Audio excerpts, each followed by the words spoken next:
This episode may contain stories of domestic violence. Please be advised.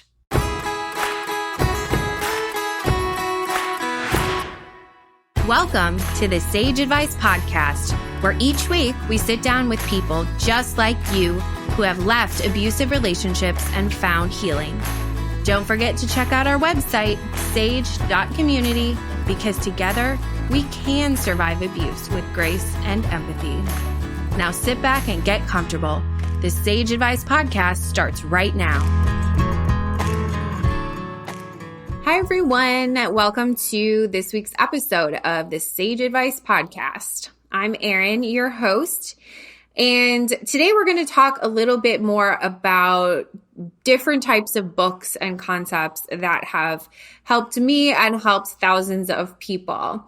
If you didn't listen to last week, we talked about the book, Should I Stay or Should I Go? By Dr. Ramani Durvasula.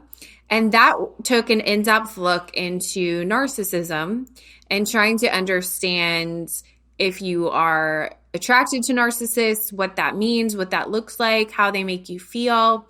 So go back and check that out if you haven't already.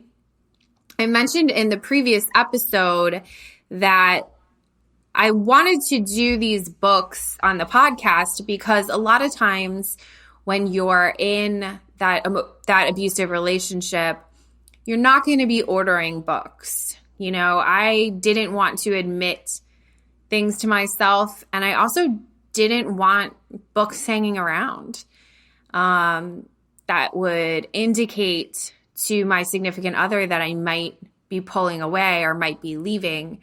And a lot of you might not know that the most dangerous time in an abusive relationship, regardless of if they've been physical in the past, is when you're leaving, when you're getting ready to leave, when they can feel you pulling away, or when you actually physically try to leave the house. That is an incredibly dangerous time.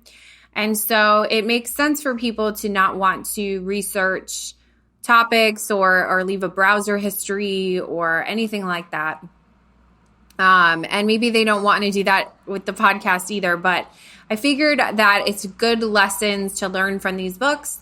And I was going to give you my main takeaways to try to help all of us in our healing process. And just in case anybody might be listening, we want to pay it forward a little bit. That's what Sage is all about, creating a community, people that have been through similar things, and, you know, giving somebody a place to lean on and people who understand what they're going through.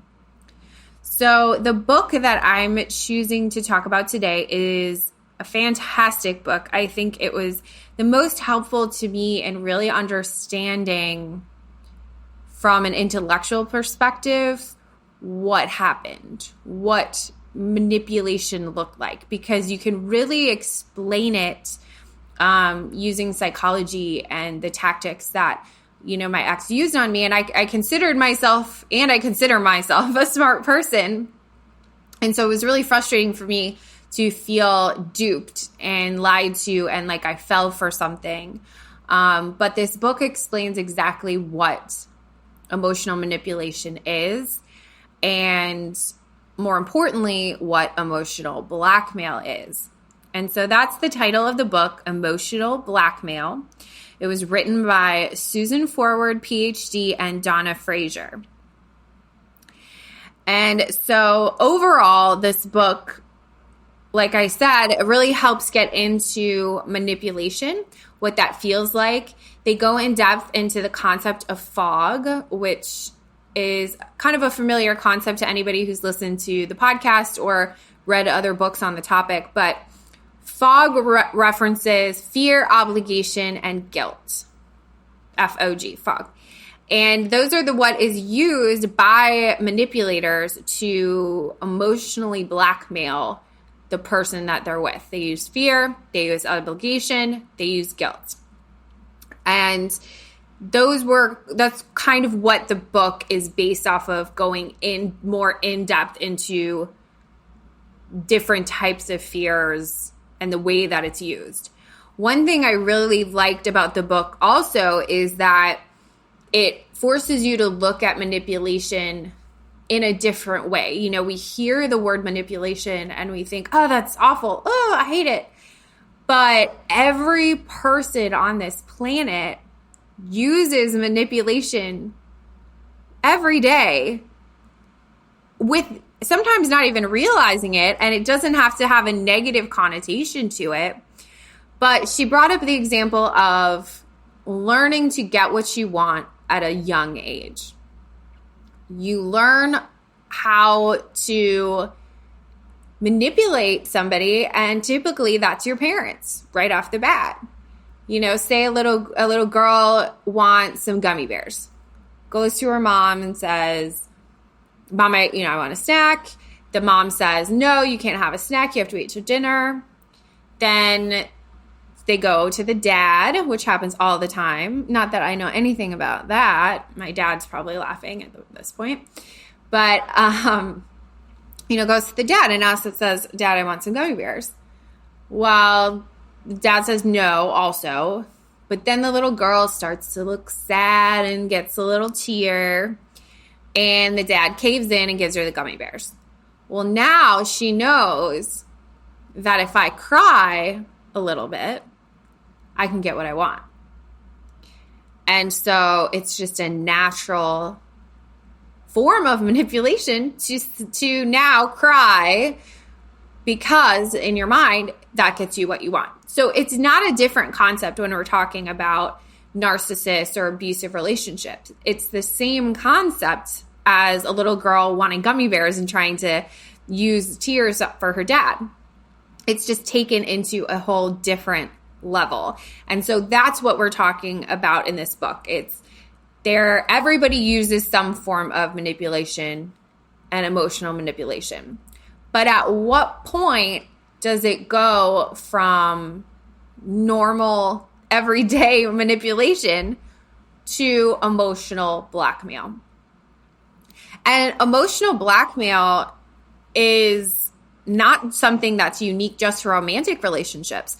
What I appreciated about the different case studies in this particular book was that she talks about mothers, fathers, sisters, brothers who are toxic, manipulative people who are using that emotional blackmail to negatively impact your life. So, even if perchance you're listening to this and you aren't somebody who's left an abusive relationship, or somebody trying to support somebody who's left an abusive relationship, there's also it's also good to know, to be able to recognize in other people when there's a toxic relationship. And plenty of people can have toxic relationships with their primary family members or their friends. I mean, I've had toxic friendships. I've had to cut people out of my life.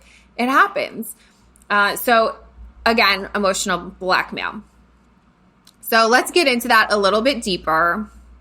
So to kind of explain the world of emotional blackmail, here's what she says in page 1. The world of emotional blackmail is very confusing.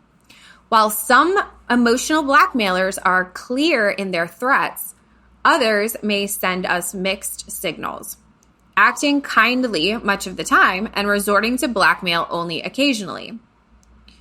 We know what the other person is like at their best, and we let our memories of positive experiences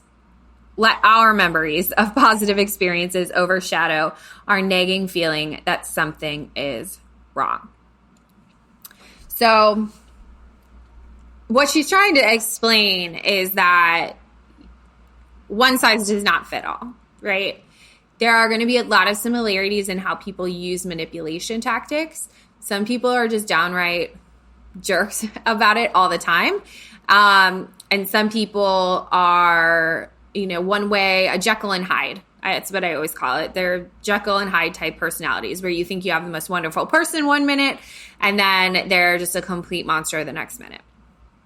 It happens a lot. It's very, very common.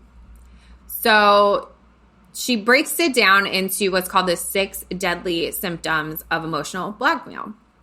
So the first is a demand. So a demand is placed on you.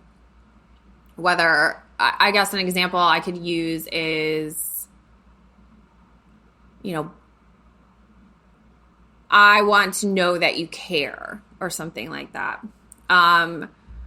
Resistance. So immediately when, a demand is placed on you, a lot of times let's use a different example. Like, don't go out, I don't want you going out with your friends. It's pretty common in controlling relationships. So then from me or the victim, you immediately have resistance. Like, no, what are you talking about? You can't tell me what to do. And then, it probably goes away. But then the third is pressure, right? So a lot of times the manipulation doesn't happen. It's not one conversation. It's a consistent pressure over time to do things their way. It's constant little suggestions to help them move the needle to where they want it to go. So there's pressure. And then after the pressure comes threats. If you can't put me first and stop going out with your friends all the time, then I'm going to leave. That's a threat. And then, excuse me. And then lastly, number 5 is compliance, right? So you give in to this one seemingly small request of not going out with your friends so much. To you, that means I want to save my relationship. He's going to leave me if I continue going out with my friends. I want to put him first. I want to make him feel special. So I'm going to go out with my friends less. It makes sense. We rationalize these things in our head because, you're being told that you're a bad person or you're a selfish person. And to prove you're not selfish, you need to do X, Y, and Z, or I'm going to leave you. Those types of conversations over and over and over, they mean that it forces you into compliance, whether you're realizing it or not, right? Because that first response was resistance. So after compliance is number 6, which of course is repetition. Constant repetition. And it's on multiple different things. You're being manipulated and blackmailed so much that you can't even see it. It's just constant on a lot of different ends. One of the quotes in the book is that, somebody who's been manipulated can sit back and think, if it's so clear, why don't I see it? Because it isn't clear. It's so cloudy. It's going back to the fog. You can't see it because you're in it. Other people can see it, but even other people are getting manipulated by your ex as well, or, your significant other at the time. So then she goes in from here. She goes into different scenarios of cheating spouses. And so in scenario B, it's on page 12, if you want to follow along in the book or go into the book. The spouse A says, if I do not get what I want, I will make you miserable. It's that threat, which is crazy.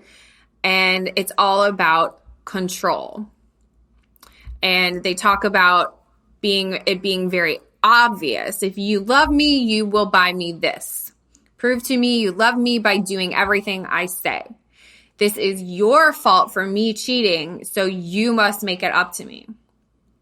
They want to control you, they ignore your protests, and they insist that their character and their motivations are superior. So that is a scenario where, somebody's cheated and then they throw it in your face.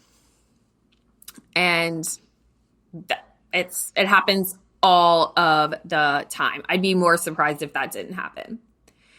And so an example of a phrase in this type of situation or this type of friendship or relationship, whatever, where you've crossed from regular manipulation or just being a human into emotional blackmail was that somebody says a phrase like this.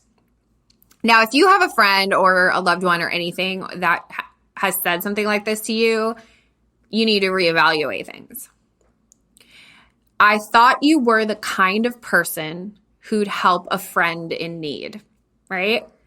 That is a passive-aggressive, manipulative way of trying to get what you want. I thought you were the kind of person who'd help a friend in need. It hits on so many different insecurities that people have. Everybody wants to be a good friend. They want to be a good daughter, a good partner. And so you just play on that by making them think maybe they're not. But it's all about the person getting what they want out of that conversation. So when we talked about not being able to see it, right, there's different ways about going about the manipulation and the blackmail.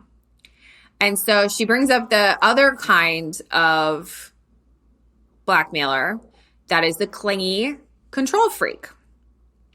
We all know about controlling men, controlling women, and they want to spend every second with you. They don't want you to go out with your friends. The quote I liked about this particular example, because she gave an example of a client in the book, was it said, "It's like she wants to be in my pocket all the time." Yeah, so somebody wants to be with you 100% of the time, and they don't think it's healthy for you to be away from them. It's a form of emotional manipulation. One of the quotes from this section is, "Often when needy, dependent people get into relationships, they panic when their partner wants to enjoy activities apart from them. They experience abandonment and fears of rejection. Rather than talking about those fears, they hide them." And the author made sure to note, adults are supposed to be independent. That's a big one. I mean, there are obviously, every relationship has some level of codependency and some more than others, but you have to decide for yourself what's the right amount of dependency on another person. Obviously, when you're married and in a relationship, you can't be completely independent, but you should still have healthy boundaries.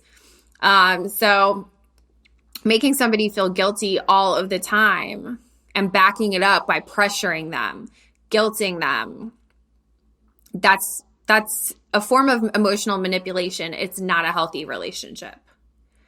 So one of my favorite quotes from the end of this chapter is, "There is no payment that was previously required for love and respect. Being in the good graces of blackmailers increasingly depends on giving them their way."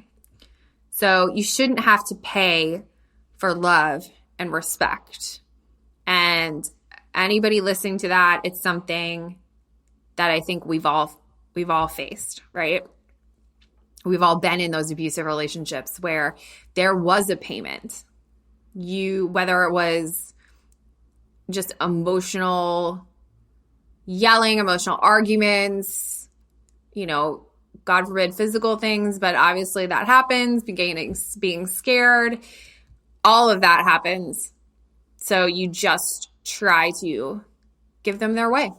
And that's how they win. So chapter 2 is titled The 4 Faces of Blackmail. And so I really liked this chapter because, like I mentioned before, everybody does things a little bit different. And no one blackmailer is the same. No abusers is the same. I've joked before that they've all read the same book, and maybe they have. But there are different types of blackmailers, and they go into it specifically. So the first kind is the Punisher.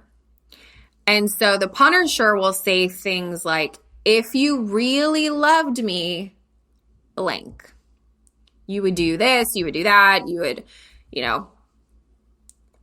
I'm not sure. I can't think off the top of my head, but let's go into what it means a little bit more. So these types of blackmailers are the most obvious. They say things like, if you go back to work, I will leave you. If you try to divorce me, you'll never see the kids again. So the victim lives in fear of if that punisher is going to follow through. And a quote from this area is, people trying to deal with punishers are always between a rock and a hard place. If they resist and try to hold their ground, they run the risk that the punisher will carry out on their threats. Oh, it's just so, I feel for everyone who's been in this situation, especially with children. It sucks. A rock in a hard place. If you divorce me, you'll never see the kids again. It's just so awful that somebody would do that. And I know it happens all the time. It just makes me so upset for those of you out there who have had to deal with that. One of the examples that they gave as well in this section is with a family. So say you have a son who wanted to marry outside his faith. So the family took away all of his livelihood, money, job, punished him in that way for not doing what they want. So that's a decent example of how families can also be manipulative, especially with money. So they talk about with the punisher that the victim must lie, maneuver, and sneak around because they have the illusion of disobeying the punisher. It sucks, but it's so true. I had to do that. I would lie. I would not say things or have to start hiding things because anything would set him off. But the thing is, anything will set them off, right? So you might think you're fixing one thing because he got mad about it last week, but now he's going to get mad about something totally different. So, it's not a good place to be, and you're faced with losing something or being punished for something, and really you're just living your life. And so it's just, if you can relate to that, it's not you. It won't get better. There's nothing you can do about it. So it's just not a good place to be. And so the next one is called the self-punisher. And so the self-punisher will say things like, don't leave me or I'll blank. So they inform us that if we do not do what they want us to do, they will be upset and maybe even unable to function. They might threaten to hurt themselves. And it's your job to help them from their helplessness, right? One of the quotes from this section is, you never loved me anyway. Or like I mentioned, threatening suicide or self-harm. And they play on your feelings of responsibility, right? We've talked in the past that abusers go for people with a lot of empathy. And they play on your feelings. They play on that you're a good, caring person who would never want to see somebody hurt themselves. But by doing that, they are only getting you to stick around longer and trying to make you feel bad for not helping them. And, it happens a lot in romantic relationships, but also, the thought came to mind is when people get old and they're not happy with their lives, they can retaliate against their children. They can retaliate against their loved ones and say things like that. Woe is me. I should just die. And that's manipulation too. It's not healthy and it's not good. And so that's kind of what the self-punisher is. So the third kind is the sufferer. And the quote that they have for the sufferer is, You're the only one who can help me. Oh, and look, right away, the quote on page 30 is, "You've forgotten your own mother. I may as well stick my head in the oven for all you care." They talk about dramatic scenes. They look in the mirror and see the victim. And it's, an interesting quote on page 32 is, "Sufferers may look weak on the surface, but they are a quiet form of tyrant." Tyrant, that's a good word. We should use that word more often. They are a victim of circumstance. Tell us how the cards are always stacked against them. I'm going to get fired if you don't, right? Always putting it back on you rather than taking responsibility for what they're doing with their own lives. And then the fourth is Tantalizers. And the quote for the fourth kind of blackmailer is, "I could make things easy for you if you just blank." So Tantalizers are the most subtle blackmailers. They encourage us and promise love or money or career advancement, always the carrot at the end of the stick. The reward seems juicy, but always turns to dust when you get close to them.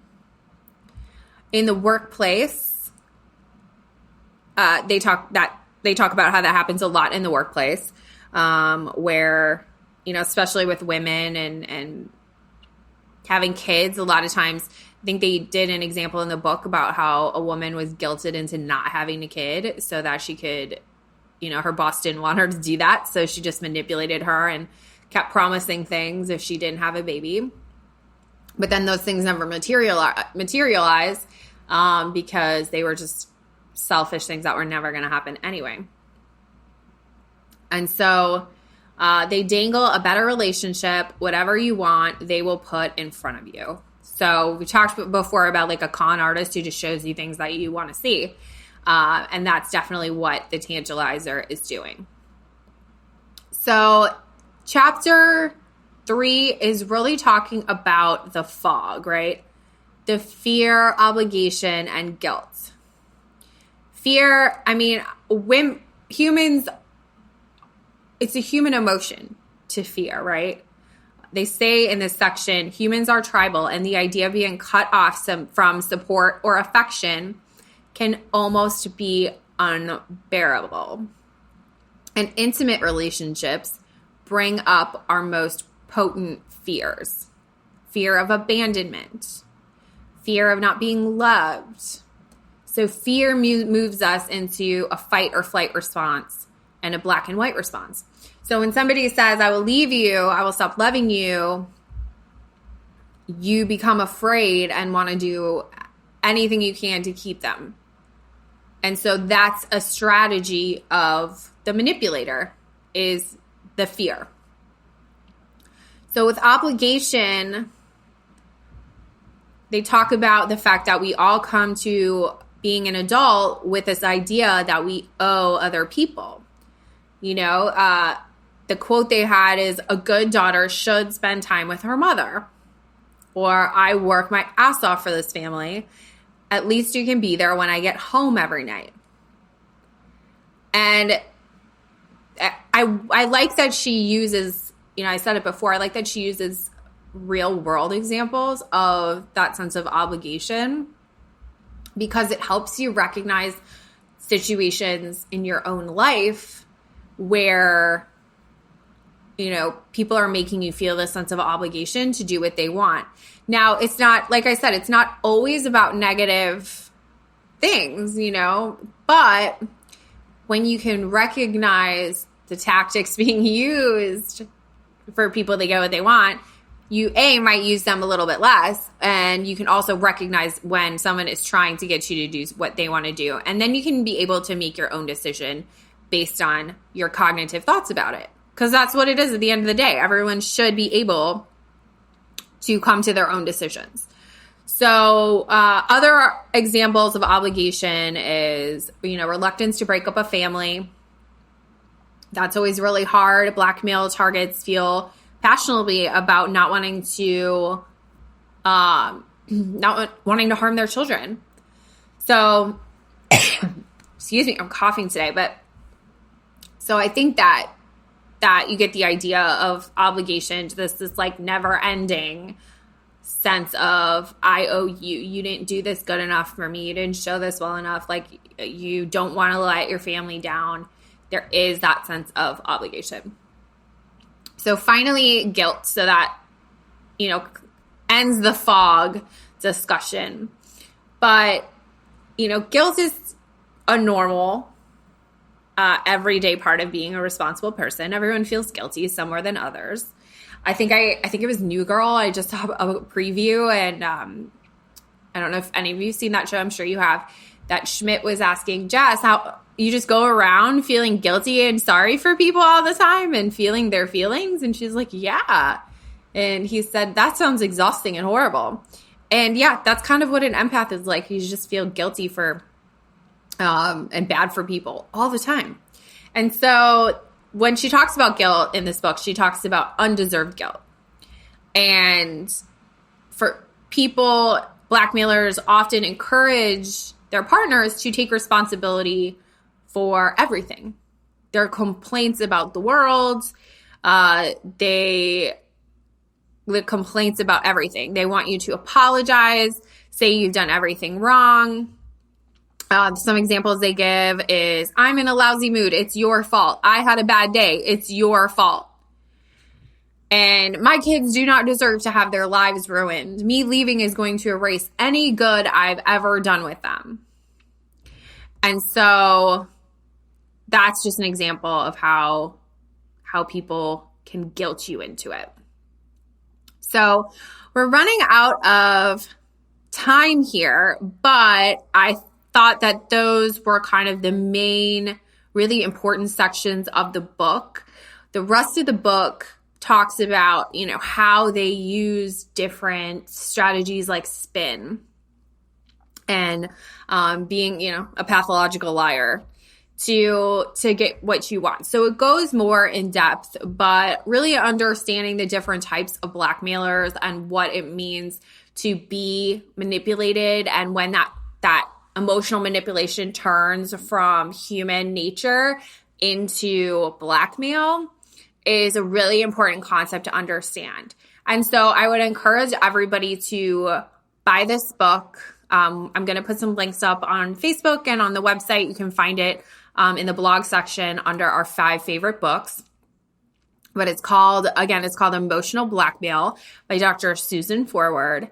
And I really think it's like a textbook to understanding manipulation in general, understanding emotional blackmail, and being able to approach your life with fresh eyes in a new way that's going to help you create boundaries, help you evaluate relationships that you have, and make decisions that benefit you moving forward. And I know that if you have been in a relationship with a manipulator and a blackmailer, that you have not focused on you and what you need and what you want moving forward. So with that being said, thank you so much for listening today.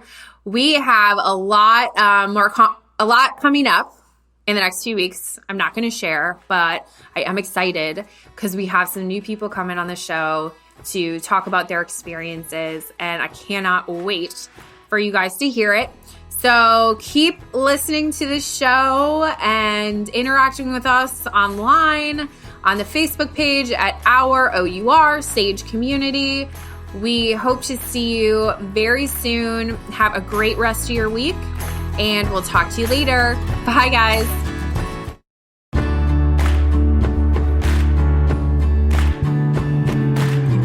Well, that's our show. Thanks for listening.